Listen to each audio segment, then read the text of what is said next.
আসসালামু আলাইকুম ভাই, আপনাকে যে এত করে বলি ভাই ট্যাঙ্কিটা ওয়াশ করেন, ট্যাঙ্কিটা ওয়াশ করেন।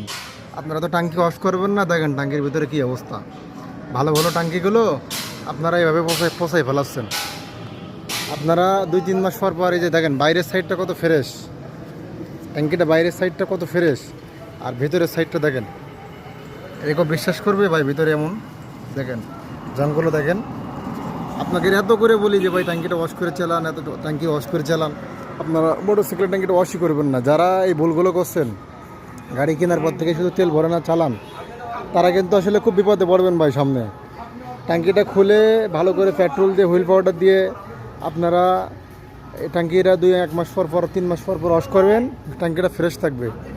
তো এই ধরনের তথ্য যদি পেতে চান, ভিডিওটা যদি ভালো লাগে অবশ্যই ভিডিওটা শেয়ার করবেন, এবং সারা বাংলাদেশ থেকে আমরা কাজ নিয়ে কুরিয়ারের মাধ্যমে পাঠাতে পারেন। ভালো থাকবেন। আসসালামু আলাইকুম।